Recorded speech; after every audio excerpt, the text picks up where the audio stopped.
Welcome to the iWrite Radio Videocast podcast show. Wednesday, the 20th, 20 days into 2021. Snow in some places. My name's Stuart Lochhead. I'm joined today with Norrie Stewart. Hello, Norrie. Hiya. Phil Attridge. Hi, Phil. Hello and goodbye. All right. Jimmy Hutton. Hello, Jimmy. All right. Okay. So I think we'll probably go with we'll go initially with our review of First Minister's questions, which was focused almost 90% on the vaccination programme. We've also got an interesting poll about a plebiscitary, I try not to say that more than once, election, turning the May election into Holyrood into a referendum on independence. We've got Phil here, who seems to have done quite a lot of research into the Labour Party, so we'll have a section on Labour news, and we have the firming up the appearance of the two new foreign-owned, possibly American-owned, Australian-owned TV stations, corruption of the media, and what's happening in America. Norrie, do you want to start with FMQs? You seem to be exercised about it. Well, this whole pandemic has been about the opposition parties basically just refusing to accept reality. I mean, Ruth Davidson got up and was bemoaning the fact that GPs don't have enough vaccine. Well, right, that's because Scottish government's been in nursing homes and old folks' homes doing the staff and the residents. And she must know, well, she shouldn't be in the position she's in if she doesn't understand how complicated these supply lines are. And it's almost like we want to be able to say you've jumped the queue at some point. Now, Sturgeon spent all the questions and then some questions after Ruth Davidson, basically saying, look, Pfizer has already changed the delivery times because they're supposed to be building an extension or something to their factory. Now, that means that the Westminster government will not get the supplies it needs and therefore will not be able to distribute them to Ireland, Wales, and Scotland. Now, who are they going to blame? Who is she going to stand up and start screaming about Boris Johnson when Pfizer make a mess of this? I mean, I'm a personal theory that Pfizer have had a better offer elsewhere and have decided that although we're still getting the number of doses that we bought, they're going to be supplied over a long period of time. The WHO actually made a comment yesterday about that, about the wealthy countries keeping all the vaccine. They've been banging on about it for a while, and we are a member of, I can't remember what it's called, Give the Poor People Some Vaccine Association. Although, I mean, a Westminster government is not going to see English people going without vaccine for some people in Africa. I can't see that. I don't think any government, Western government, would be prepared to admit to that. But the whole thing, Jackie Baillie, I actually thought was quite good, asked sensible questions, got sensible answers. And that was more informative. Jackie Baillie seems to have learned her lesson. She's matured, I think. Well, Didn't spot the stiletto up her sleeve then, yes? Well, but I mean, she did it by the book, and it was a sensible question. And then, of course, Willie Rennie got screaming and shouting about tests. And I really wish I was sitting behind him with a big bat, so I could just beat it into him. Tests only prove that you don't have the virus at the moment you get tested. And the lateral flow test doesn't even prove that. No. What did you think? I thought Patrick Harvey was using his question wisely, given what the other ones were asking about. The worry about deniers causing people not to get the vaccination. Yeah. It's a valid question. And it wasn't set up to be critical of the Scottish government. You know, it was set up basically, are you doing anything about this? What are you doing? Do you know what I thought about this? It struck my mind is that whatever you say about Ruth Davidson, she delivers when she's as good as Nicola standing there and letting her mouth work. It's just that what feeds the mouth isn't so good. No, she never ever listens to an answer, ever. She's got it scripted. She's clearly, because it's a Tory party and they can pay for better research, her script is better than the Labour parties, and particularly wee Daft Willies. But she never ever listens to the answer. She got slapped. She got the shit slapped out of her the day with figures. A 56% week-on-week increase in vaccine delivery. A 30% day-on-day increase from Monday to Tuesday this week. And she's still telling us that we're behind the curve and that we are not delivering. And every Tory that stood up to answer a question had been fed. That was their line today. Yeah, oh, I could tell. And you've got to bear in mind that her audience is the Scottish media, and even in London, because they will focus their headlines and their news on whatever come out of her mouth and whatever come from Conservative office. Well, she's part of the profession. And actually, you know, when you say she comes across as presentable, she comes across as exactly what she is. A smarmy, right-wing Tory that's been trained in the media. And as Jimmy says, she asked the same question with almost a Priti Patel smirk, and then gets a detailed answer, basically asks the same question again. I'm sorry, and Jackie Bailey, I was actually looking for the stiletto but yeah, she did get through it quite well. Willie, what's the point of watching Willie? I thought it was quite funny the day, actually. Nicola basically said to Willie, "Dinna be so stupid. I realise you're thick, and I'm not going to point it out to you too pointedly. Do try and understand what you're asking me." It's like the real Addy, you know, that's been a pain, sitting there shouting and shutting up, and suddenly Mum turns around and gives him a good clap across the ear. Pity she couldn't do that. It is weird. I mean, I think you may agree with this, Stuart. We interviewed Willie Rennie, and I expected him to be the div that he was at First Minister's Questions. But he was actually a lot better when we did the interview with him. You've got to think, how long has he been leader? Long time. Aye, Stuart, the only reason he's leader is because nobody else wants a job. But let's be honest, any other politician with any self-respect would have walked away from Willie's job. But Willie has no self-respect. You think you really think there aren't Lib Dems that don't want his job? He's in it for the 60 grand a week, mate. The only talent he has is that week after week after week, when his inadequacy is shown up, he doesn't care. He comes back all smiley and bouncy and shows himself up again. Oh, he gets more than 60 grand a year because he gets an allowance for being the leader and everything else. Yeah, I think you're up to six. You're probably heading for 6 figures plus everything else. And they don't really have much choice amongst Liberal elected members to be leader. That's fair. I think the most impressive thing was of this FMQs was the way the First Minister balanced the complaints, her criticism about the training the vaccinators were getting up against up against getting it delivered, and safely. So she had it all there, beautifully balanced.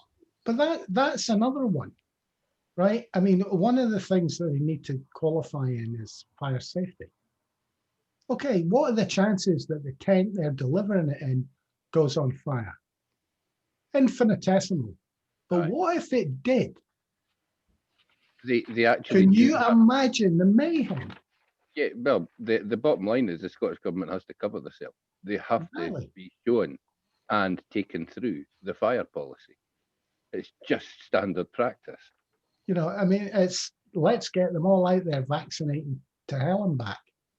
You get guys turning up with these sprays from The Godfather, pumping it in people's ears. I suppose it's worth mentioning John Mason, just for a change, simply because he actually asked a question that we're all asking at the moment. what about this shared prosperity fund, and what's your position on that, First He Minister? must have been fed that. Oh, aye, That's of course the he was. kind of thing that John Mason comes out with. So he must have been fed that. That's possibly a wee favour, a parting pat on the back for the party. But it did evince from the First Minister the line that we should all be impressed with, regardless of what we think. There is no evidence on why a clearly devolved policy should no longer be run from Scotland. Clearly, that's The only, why no, you're right. that's why he got to ask the question, so she could deliver that line. And that she was saying, look, the only people that lose are Scottish communities because we are accountable to them, but Whitehall isn't. Can we expand that a bit? Right, if you consider all the things that are devolved, so the Tory government can't build hospitals out of this fund, they can't build roads out of this fund, they can't build schools out of this fund. What are they going to use it for? Oh, they can build roads, mate. They're absolutely intending on using it to interfere Freeport. with transport policy, for example. Well, the reason I'm asking it is just Stuart's just given us the answer. I could see a northeast Freeport. Well, it might be the only way they can shore up their northeast vote.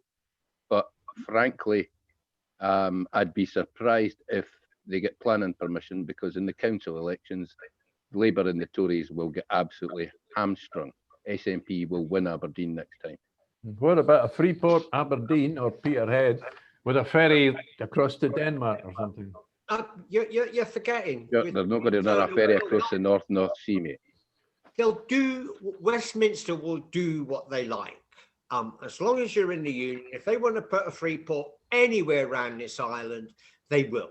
They'll just shove something through the House, because they can just get rid of the Scottish Parliament tomorrow with a simple majority in the House of Lords. It's not as if the Parliament and what power you've got here is really any power. The more you see it, more it gives that truth that people said it was just a council, just a big council. And that's the way.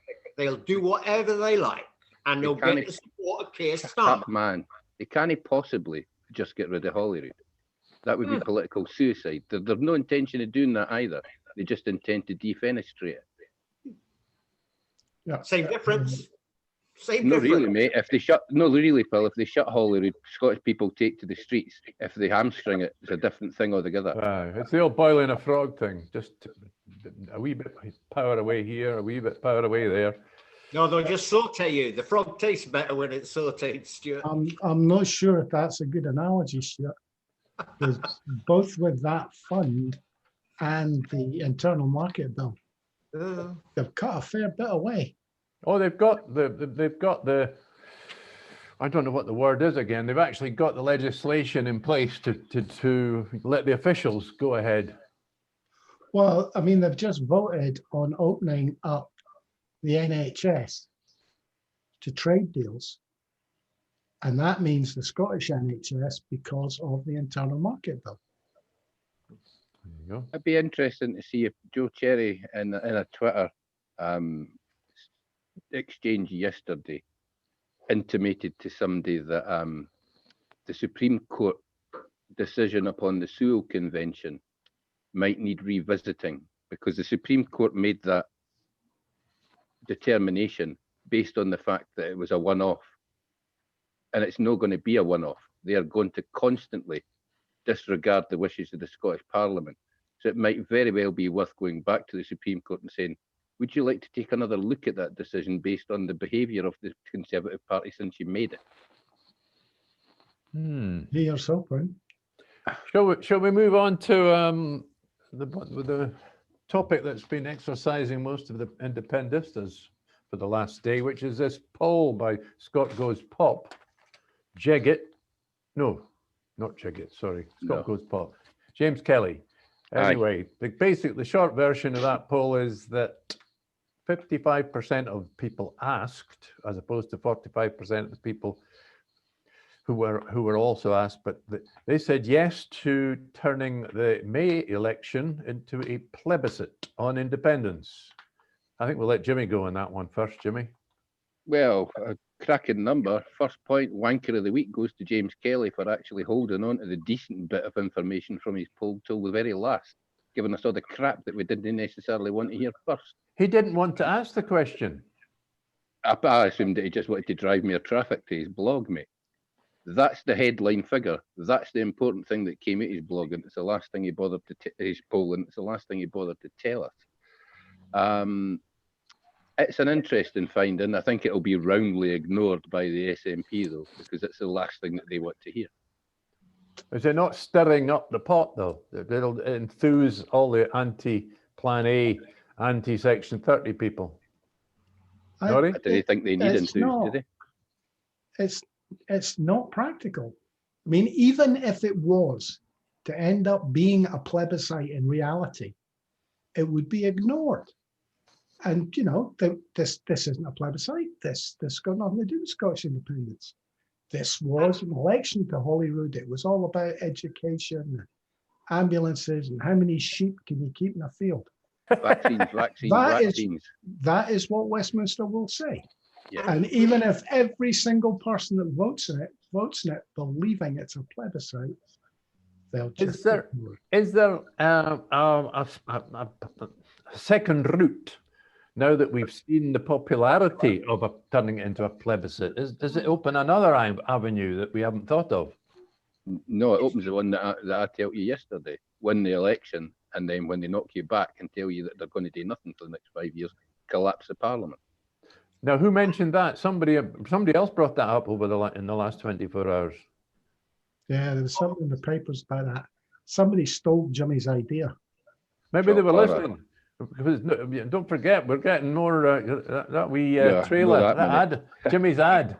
You can't turn an election into a plebiscite when it's legally an election with the Scotland Act. You're just making it look stupid. And an election to the Parliament is by its nature a form of plebiscite anyway, because but what are you saying there, Phil? If they were going to do it seriously, and wanted to turn it into a plebiscite, they get into bed with the Greens and work it out so they'd get over 90 seats, but they won't. Okay. So but are you, Phil, are you saying that in no circumstances is it worthwhile turning a regular election into a plebiscite? Because that's what's been done in the past. It's an election for parliamentary seats. Yeah, but it's been done in other countries. You can't turn it into something else. You need to change the Scotland. Phil, it's been happening historically for years. The point about this is not, it doesn't matter if the SNP decide to make it a plebiscite. It matters what Westminster decides to frame it as. Now, everybody in Scotland can agree it's a plebiscite. We can all vote for or against independence at the next Holyrood general election. If Westminster doesn't agree that it's a plebiscite, it isn't. Okay, well, what if we move the question that we're talking about to up to one of the arguments every time there is a Holyrood election, or almost any election in Scotland, is that in recent years the Tories have turned it into an independence issue. That's all they've talked about. How does that, this becoming high profile, how does that affect that kind of angle? The Tories only. Sorry, Jimmy. No, I was just going to say the Tories only do that to shore up their unionist vote. The reality is, if we turned around and said, "Aye, okay, let's make this a plebiscite," they would be 1,000 miles in reverse. They'd be halfway to bloody France before we'd finished announcing that it was a plebiscite. So you're saying the SNP and the pro-independence side can't do what the Tories have been doing for years? They can But they're not doing what they're doing for years. It's just a campaign, Stuart. They would tell you, there's not once the Tories have said this is a plebiscite election. What all they're doing is shoring up the unionist vote. Oh, no, I'm just trying to move the argument on. I'm not saying it's support. You can't move it on until Boris Johnson goes on television and says, right, the next Holyrood election is a plebiscite of Scottish independence. That's why I think collapsing the Parliament and not allowing the Parliament to run is the only way to get a plebiscite election. Because at that point, they have to, at some point, reconstitute Holyrood by having another election. Yeah. Or they run us direct for London and shut Holyrood down, in which case people take to the street. I mean, I see some mileage for supporters of independence in the suggestion that Nicola Sturgeon asked for the Section 30 time limited before the Holyrood election. And when she gets knocked back again, and there's no guarantee he'll even answer her, but if she doesn't get an answer or gets knocked back, she can say, right, there's no democratic way to do this except through this Holyrood election. Where does George Osborne's interference, little piece in the Evening Standard in London, where does that fit in? That was grandstanding by a man who is no longer a voice of the Conservative Party, so he can say whatever he likes. He's just framed the argument. That's the real argument now. Now that we're running at 55%, the real argument is, why are you denying us democracy? No, that's not what George Osborne said. He said he advised Boris Johnson to keep saying no. Exactly. Why are you denying us democracy? And can I bring up something? It was something Jimmy said, right? If they got rid of the Scottish Parliament, right? Take that argument, and people would hit the streets. What do you think's going to happen? I can hear the heavy duty tires coming over at Berwick already. Where? What are they going to do? They can't send the army and make 28% of the British Army are Scots. Are they going to set the Scots on us? Are they going to lock them back in their bloody barracks like they did 100 years ago? Shall we move on to the Labour Party report from Mr. Here it is. As we know, we have two candidates for the leadership of the Labour Party. Monica Lennon has been nominated to run against Sarwar. And she's one of the first things she's warned that it would be arrogant to tell Scots that they cannot have another referendum on their future.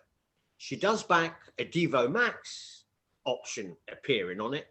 In my mind, that's just to confuse the matter. And she also has a good go at sexism and everything within. And I should imagine harassment, because they're all on about how young she is and inexperienced. But she's been a councillor for years. She's 40 years old, but it's just that belittling. She says she admits that the odds are against her, seeing as how many people have left this party. I mean, Sarwar's ruled out another referendum. Give him for 5 years. He's talking about the next parliamentary elections, She says it's not her place and it's not the Labour Party's place to tell the Scottish people they cannot have democracy. So does it really matter? I mean, the Labour Party in Scotland are virtually irrelevant. Yeah, they're irrelevant, but they're going through a schism at the moment. Thanks to Keir Starmer, they've got rid of their democratically elected leader, i.e. sacked. So the Labour Party is kind of splitting into two. So it's going to be interesting times. And being a split, come May, they're going to get slaughtered. There's no two ways about that. Look, my question to you, Phil, is about the media in Scotland. Basically, that's been the strength of Labour in recent years. They've been collapsing with the voters, but they've still got important, high-profile journalists writing pet pieces. Even Jerry Hassan can't resist it. Kevin McKenna, and these guys are soft on independence. But even Ewan McCollum, dearie me, Brian Spanner himself wrote a piece about it on Sunday. Oh yeah, again, that should be interesting. But that's just an update. But there's something far more interesting actually happened. The Labour Party, or Keir Starmer, has hired an ex-Mossad Israeli employee, and his role is social listening and organising matter. Well, I can't help it, but I thought, I wonder if he's in the job. So I don't know how many pro-Palestinian BDS, etc. posts I put just today. Can I ask what a BDS is? Because I don't think many people know. Boycott, divest, sanction. What? When you were around in South Africa? The BDS in South Africa, Stuart. I could tell you a story about South African protests, but that's for another time. God, you know. You're obviously more mature looking than you actually are. So, Phil, can I just ask? If Monica Lennon gets a decent vote, is that indicative of the number of people that think we should have another referendum in the Labour Party? No, absolutely not, Norrie. I didn't care where Phil thinks there's any kind of schism in Scottish Labour. You've got that old phrase, two cheeks of the same arse. Oh, aye. Basically, you've got two centre-right Labour Party members standing to be leader of a supposedly left party.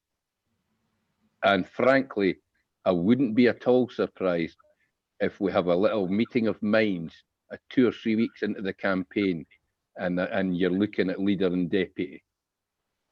They won't sort it out until after the election. Then it will be, you know, it's your fault. No, it's your fault. It'll be sorted out in the election. I mean, really, at the end of the day, and I've been a member, apart from my Jim Murphy sabbatical, for nearly 40 years. Yeah. So effectively, this is all your fault then, Phil. Of course it is. Oh, no, it's loads of people's fault. Jeremy Corbyn's fault. It's everybody's fault, apart from the people that actually caused it, that is. Well, look, Phil, I saw this headline about Israeli spy being hired by Starmer. Can you let me know? I still don't understand what's happened. I sent it to you anyway, so... Told you. The boy's been hired to be their social media monitor.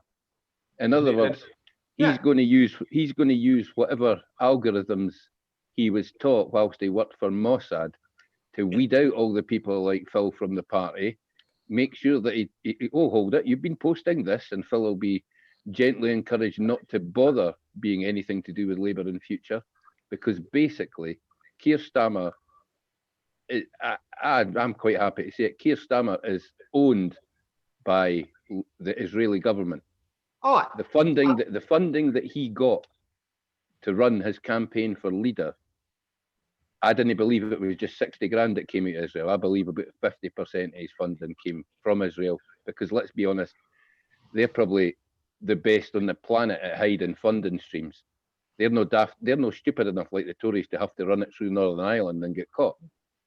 well, As soon as I saw it, my first thought was, oh, we've got an a police force looking for anti-Semites in the Labour Party now. Mm-hmm. the biggest anti-Semites are around are Zionists. I mean, have you not seen the amount of Jews they keep expelling out the Labour Party for being the wrong kind of Jew? You know, that's exactly, there are teams of them. And Jeremy Corbyn's constituency, North Essington, is a very large Jewish area, and they're fuming. This whole, you know, it's this whole idea, if you don't like Israel, you're anti-Semitic. All right, but my question is quite simply this. Why is it news? I thought we knew all this already, that the Labour Party was in the pocket of the Israeli government. Oh, yeah, but this is wee bit different. He has access to Labour Party social media. He's sitting there. He's basically a spy. He's managing its social media. And his name is Asaf Kaplan. He's a former Israeli military intelligence officer, and he will work within the offices of Sir Keir Starmer. Keir Starmer has Stormtrooper, is he? Keir Starmer has embedded Mossad into the Labour Party. It's all about, I'm not being funny, Norrie, but the reality is a bit worrying. We know that as much as they talk about Russian money, we know how much Israeli money is fed to the Tories. And now Jimmy, the Israeli money is Russian money. The largest, most recent immigration group to Israel is all Russians. There's 1 million of them there. And actually as well, and it was really rather dubious, because it was the reason they went economic with the collapse of the Soviet Union. Collapse of the Soviet Union. Well, Israel then, because they were having to rely on Palestinian labor all the time, right? So this way it's about 900 or 1,000. And basically you got into Israel if you'd had a salt beef sandwich, potato salad and pickles. That was you Jewish, you know, very, very dubious. They were Russian, they're Eastern Europe, they're Europeans. And it doesn't matter whether they were Jewish, because they're Ashkenazi. They come from north of the Caucasus. Well, look, let me sum up what happened. What happened was, and this was in the 10 years before the Berlin Wall came down, matters changed in the official attitude to the Jewish section of the people in the Soviet Union, and a deal was done to allow Jews to emigrate to Israel for some reason or other. I can't remember the reason why, an awful lot of people, as you said, as you pointed out, Phil, an awful lot of people with fairly tenuous Jewish connections claimed to be Jewish and emigrated. And it totally changed the structure, the demographic of Israel. And don't forget, that led up to that period led up to the Berlin Wall coming down. Your oligarchs and huge amounts of money leaving Russia. Lots of these settlers, that's exactly what they are. They're not immigrants to a country called, they're settlers. They're in the outposts, in occupied West Bank and everything else. They're the modern day cowboys. That's why the Americans probably like them, because they have this vision, oh, we could be there going out shooting redskins again, you know. Unless they go with more money than is necessary, like Roman Abramovich, because having Israeli citizenship is only useful to him when he actually wants to step on land for a while. He can live on his yacht in Monaco. But he's just an example. He's just an example of how much money was siphoned out of Russia. I think the last time he declared a salary for himself, and it's about 20 years or so since he's actually declared anything, but it was $676 million that he paid himself that year. Totally Nice reasonable. work He's a hard working laddie. Oh, Aye. You need to. I mean, if you're Elon Musk or somebody like that, Seen his yacht a few years ago. they don't bother announcing how much they're earning. They're so wealthy. Aye. Why bother? Have you seen his yacht? A few years ago, it was coming up the Forth, heading up towards the bridges. Yeah, not so much a yacht as a ship. You'd call it. The rest of us would call it a ship. You wouldn't have called that a yacht. That's definitely a ship. So I'm wondering if he's got any money in the new right-wing TV stations that are about to be launched. Yes, possibly. I was just looking at that link myself. Sorry, Monaco sort of suddenly popped into my mind. There's 2 new TV stations getting launched this year, apparently. Yippee. And Andrew Neil, is it GBTV? I think it is, with American money by the looks of it, or mostly American money. Foreign right-wing interests. And another one whose name I don't think's been settled on yet, run by the real media mogul in all this, whose name I've completely forgotten. Isn't it just Fox? Rupert Murdoch. Rupert Murdoch. I think he's probably going to call it the real Sky or some nonsense like that. Much better than the old Sky. Well, so we're to get 2 right-wing Fox News, basically. Going back on Is there a reason? Sorry, Phil. Going back on the GB news, right? Basically, it's largely come from 2 foreign sources, and it's 60 million quid. The first is Discovery Incorporated, an 11 billion mass media company, operates Discovery and Science channels based in New York City. The second is Legatum Limited, a private investment firm headquartered in Dubai. It funds projects that promote entrepreneurship and free enterprise, and has run a UK-based think tank under its namesake since 2007. Look, can I ask, what's obvious got to be asked is, why all of a sudden are 2 right-wing TV stations starting at the same time after we've not had any at all? Why now? Because the right-wing media are desperate.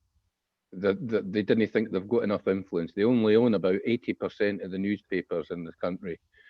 And they're quite disappointed that as much as the BBC is now a talking shop for the Conservative Party, the BBC still has people with a level of credibility there. And they didn't want to be credible. They just want to be, these new stations are propaganda. Yeah, but that still doesn't answer my question. Why now? I think what's happened. Why do you think the bloody America's saturated? The last 4 years in America with Trump have enabled these guys. It's not enough that they've got America, Russia, to a large extent. They want Europe. And now that Britain's out of the EU. See, there's my answer. That gives them a base offshore of the EU to pump their shite into the EU. Oh, I think it's worse than that, actually. I think that's the long-term goal, I think the immediate goal is, here's this half-witted Northern European island sitting there, just divorced itself from a bit of prosperity, and it's going to be a victim. They're going to come and take the NHS, everything else. We'll probably sign some form of deal just to deal with you rebellious Scots, so that their health providers will be able to sue your government. This is it. And they're coming in, guns blazing, right-wing news channels, just like the States. They're going to turn this into whatever 50-something state, a bit like New Puerto Rico. Yeah, that's disastrous, really. I mean, we've sat and watched for the last 4 years what Disaster capitalism. what right-wing media does to radicalise the stupid, and that's exactly what we're going to get with these two: radicalisation of the stupid, the terminally hard of thinking, who, frankly, they believe what Karen and Betty say on Facebook, but they will never believe what the evidence of what's put in front of their eyes. And that doesn't necessarily mean people who are poorly educated, because there's a remarkable amount of well-educated stupid out there. Just look at Brexit. Just look at the Tory government. They've all been through. No, it is an independent Scotland, a wee country of only 5 million people, any better protected from the invasion of these kind of media moguls? It is, in the sense that we don't have the amount of elite money. We won't be important enough to them. And we don't have that sort of 20-generation-old elite group. The target's England. Yeah. Ditch the GB. London. Saying it with an EU. Ditch the GB. But no, I think that you answered my question, Norrie. It's because we're out of the EU that the right time. Yeah, and we've got a Tory government, so effectively there'll be no scrutiny or rules for them to worry about. Well, the rules will be commensurate to however much money they pay to the person that writes the rule.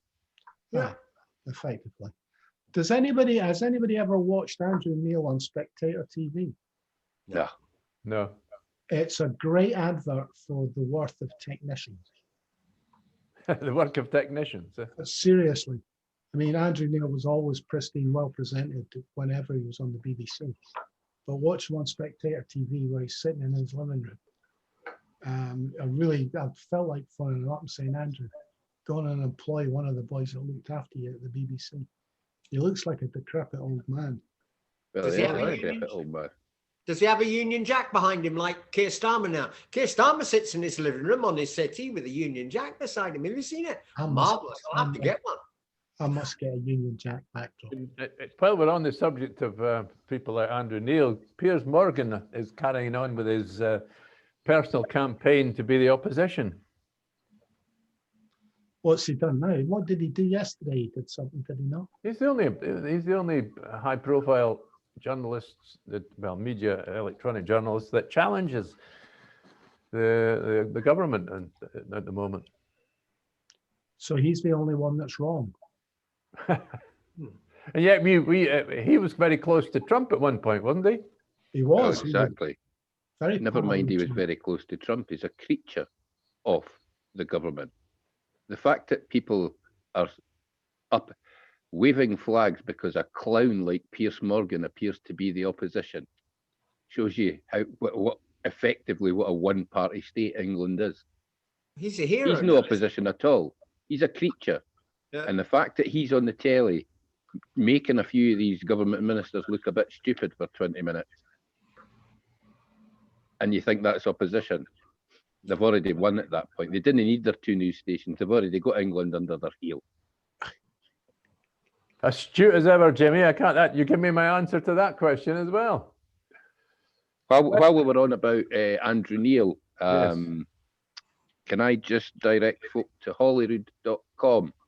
Holyrood.com have a podcast popping out with Devi Sridhar today, Mandy Rhodes and Devi Sridhar, where Devi Sridhar talks about the remarkable amount of abuse that she gets on social media just for being a woman and just for telling it straight.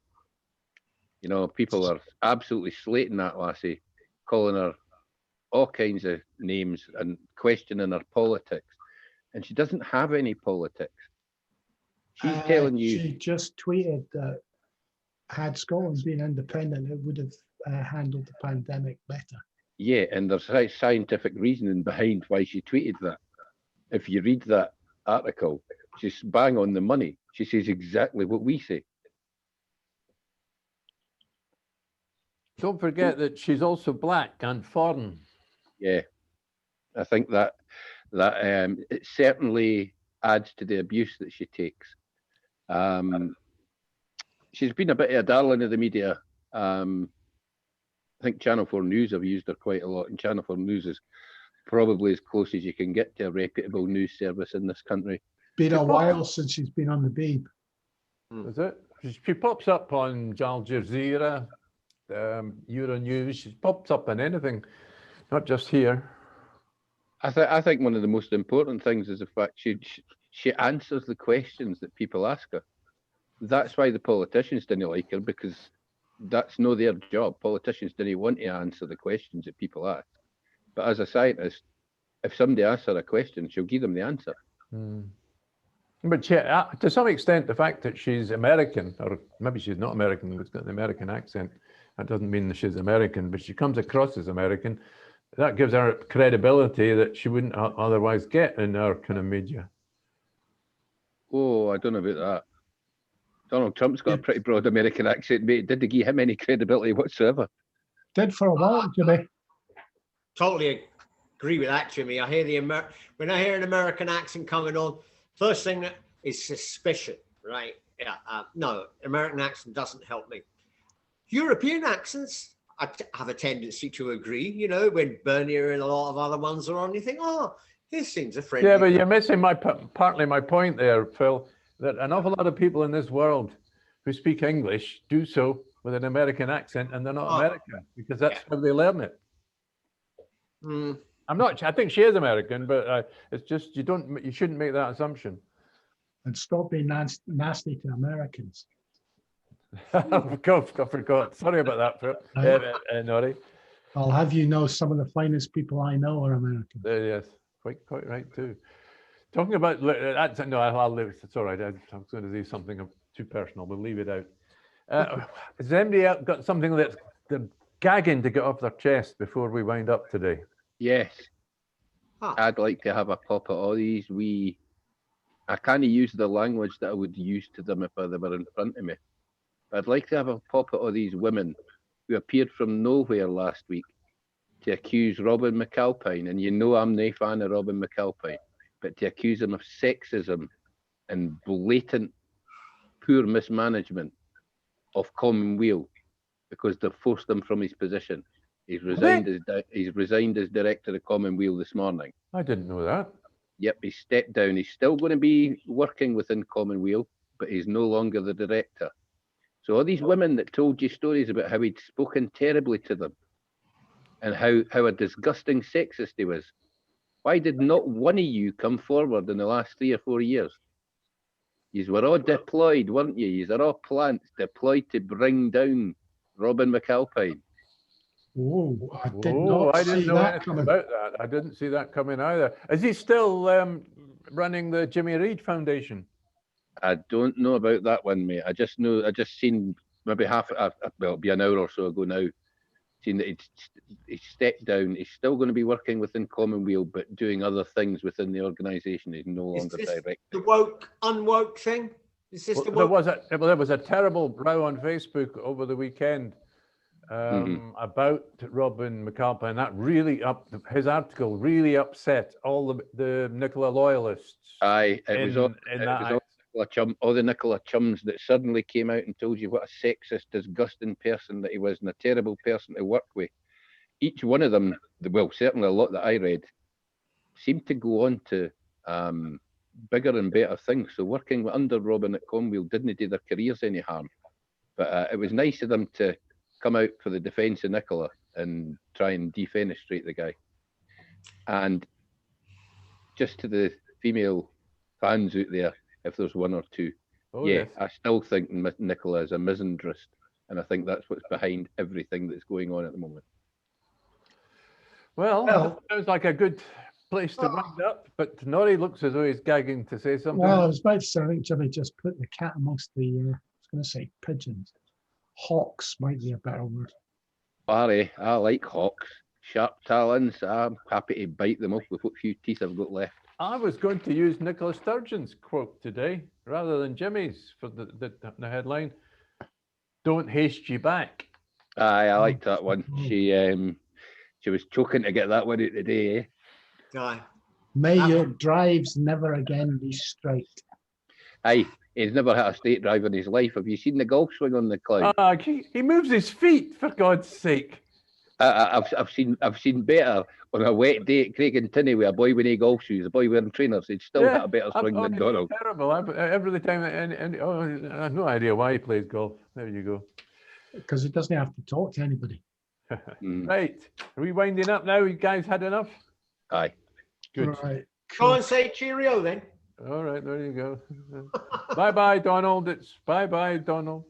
No, fuck off, Donald. We should, Okay, can you we should mention that Phil, can you try not to use obscene language on this show? Because That wasn't obscene language. That was incredibly it's accurate. just that you give me you give Oh, me sorry. extra work because I've got to then struggle with my conscience when I tick boxes on the internet and say that we don't have any. It's suitable Sorry, for I kids. just away and procreate, Donald. for those of you that aren't watching the video, Phil's holding a Donald Trump mask up. Yes. Right then, that was quite an interesting show today again, guys. So thanks very much, Jimmy Hutton, Yes. Phil Attridge, Cheers. Norrie Stewart. Cheers. Cheerio from me, Stuart Lockhead. Bye-bye.